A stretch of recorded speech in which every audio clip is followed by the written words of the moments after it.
Hi hello అండి, welcome to my channel. ఈరోజు ఉప్మా చేసుకోవటం ఎలాగో చూద్దామండి. ఒక కళాయి తీసుకొని కొంచెం పచ్చిపప్పు, మినపప్పు, ఆవాలు, ఎండుమిర్చి తీసుకున్నాము. కొంచెం వేయించుకుందామండి.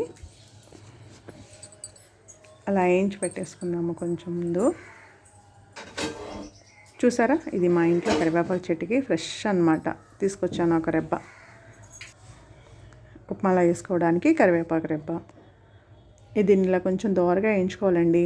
ఈ పప్పు అనేది చక్కగా మనకి ఆయిల్లో బాగా ఫ్రై అయితే కానీ మనం ఉప్మా తినేటప్పుడు పప్పులు నవ్వులుతాం కదా, అప్పుడు మంచి టేస్ట్ వస్తుందన్నమాట. అసలు ఇలా చేశారంటే ఉప్మా వద్దన్న వాళ్ళు కూడా తినేస్తారండి. మా పాప వాళ్ళకైతే చాలా ఇష్టం అన్నమాట. అంటే మా అత్తయ్య గారు ఏ ఉప్మా చేసినా కూడా మా పిల్లలు వద్దు అనే సెక్షన్ లేకుండా తినేస్తారు చక్కగా. చూడండి, ఇది ఇలా బాగా ఫ్రై అయిపోవాలి.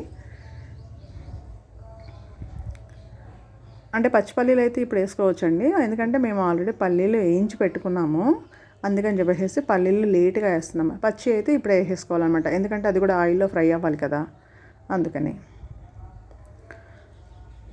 చూసారా, పల్లీలు వేయించి పెట్టినాయి అనమాట. సో ఫాస్ట్గా అయిపోతాయి అని చెప్పేసి ఇప్పుడు వేసామన్నమాట.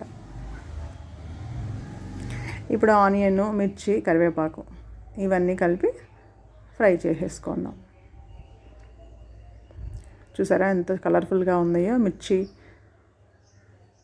కరివేపాకు, గ్రీన్ అండ్ వైట్ పప్పులు చాలా కలర్ఫుల్గా ఉందండి ఇలా చూడటానికి. అసలు మా పాప వాళ్ళు వద్దన్నా కూడా ఉప్మా అయితే ఏ ఉప్మా చేసినా కూడా వద్దు అనకుండా చక్కగా తింటారండి. అంటే మనం చేసే దాన్ని బట్టి ఉంటుంది. మనం ఇంత బాగా టేస్టీగా చేస్తే కనుక ఎవరు కాదంటారు ఉప్మా తినటానికి. చూసారా ఎలా ఉందో, చక్కగా ఫ్రై అవుతుంది. అంటే సిమ్లో పెట్టి ఫ్రై చేసుకోవాలండి. ఎప్పుడైనా కానివ్వండి, ఏదైనా కానీ సిమ్లో పెట్టి చేస్తే మనం చాలా టేస్ట్ వస్తుంది.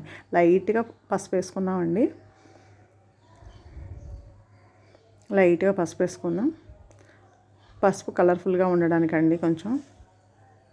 కొంచెం సాల్ట్,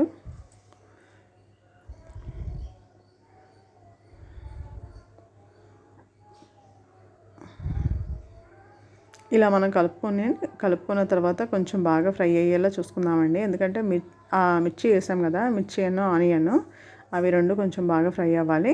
ఇప్పుడు ఒక 2 చిన్న టమాటాలు తీసుకొని వేసుకుందామండి, ఫ్లేవర్ కోసం అనమాట. సో టమాటా లేకుండా కూడా చేసుకోవచ్చండి, కాకపోతే టమాటా వేస్తే కూడా చాలా మంచి ఫ్లేవర్ వస్తుంది. అందుకని చెప్పేసి మేము ఎప్పుడు ఉప్మా చేసినా కూడా టమాటా 1 కానీ 2 కానీ ఖచ్చితంగా వేస్తారు మా అత్తయ్య. చూడండి ఎంత బాగుంటుందో, మీరు ఇలా ట్రై చేయండి, సూపర్గా ఉంటుంది అసలు. ఇప్పుడు ఒక 5 మినిట్స్ పెట్టేసుకున్న తర్వాత మూత పెట్టేసేసి సిమ్లో పెడదామండి. ఒక 5 నిమిషాలు అయిన తర్వాత చూద్దాం. చూడండి, మగ్గిపోయింది బాగా. అంటే ఈ టమాటాలు నాటు టమాటాలు అని చెప్పాను కదండి, అందుకని చాలా ఫాస్ట్గా మగ్గిపోతాయి అన్నమాట. సో ఇంకో 2 మినిట్స్ ఉంచుతాం ఇలాగే.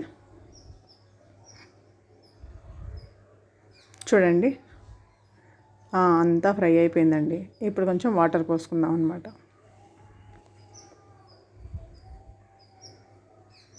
ఫ్రై అయిపోయింది బాగా. వాటర్ పోసేసాం కదా, వాటర్ పోసేసిన తర్వాత మళ్ళీ ఇంకా బాగా కాగనివ్వాలి ఆ వాటర్ని. అంటే మనకి ఎసరు బాగా మరగాలి కదా. చూడండి ఇలా వాటర్ కూడా బాగా కాగింది. ఇప్పుడు ఏంటంటే బొంబాయి రవ్వ ఉప్మా అనమాట. బొంబాయి రవ్వ చేసుకుంటున్నామండి. ఇక్కడ వరకు ప్రాసెస్ సేమ్. అదిగో చూసారా, మన రైస్ కప్తో ఉంటుంది కదా, ఆ రైస్ కప్తో ఒక రైస్ కప్ తీసుకుంటే కనుక 3 మనుషులకి కరెక్ట్గా వచ్చేస్తుందండి. 3 మనుషులు కరెక్ట్గా తింటా దానికి ఎక్కువ అవ్వకుండా తక్కువ అవ్వకుండా సరిపోతుంది అనమాట క్వాంటిటీ అనేది. చూడండి, మనం అలా పోసుకునేటప్పుడు గంటితో ఇలా తిప్పుకోవాలి, లేదంటే కనుక ఉండలుగా ఉంటుందన్నమాట. అలా ఉండలుగా ఉంటే కనుక ఆ లోపల ఉడకదు ఉప్మా అనేది. సో అలా ఉండలు కట్టకుండా ఉండాలంటే మనం ఇలా పైనుంచి పోస్తూ గంటితో అలా తిప్పుకోవాలండి.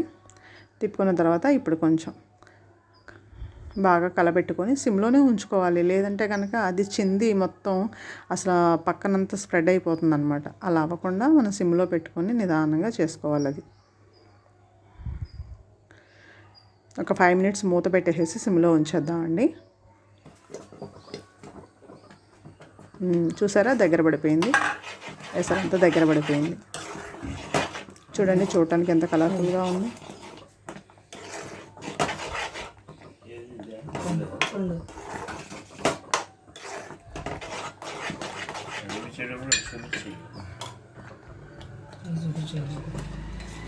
చూడండి దగ్గర పడుతుంది. ఇప్పుడు కొంచెం ఒక స్పూన్ నెయ్యి వేసుకుందామండి. నెయ్యి వేసుకుంటే కనుక మంచి టేస్ట్ వస్తుందన్నమాట. అసలు మా పాప వాళ్ళైతే ఇలా నెయ్యి వేస్తే కనుక లాగించేస్తారండి చాలా బాగా. అసలు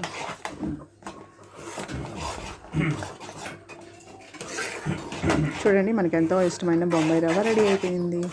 బొంబాయి రవ్వ ఉప్మాతో కనుక ఉప్మా ఇలా చేసుకోండి. ఎప్పుడు ఒకేలా కాకుండా ఇలా రొటీన్గా చేసుకుంటే కనుక చాలా బాగుంటుంది. టమాటా బాగా ready. So thank you for watching. మీరు కూడా ట్రై చేయండి. చాలా బాగుందంటే చాలా బాగుంది. చూడండి ఎలా వచ్చింది ఏంటనేది ట్రై చేసి కామెంట్ చేయండి ఖచ్చితంగా. సో ఉప్మా రెడీ అయిపోయింది కాబట్టి మేము కూడా తినడానికి రెడీ.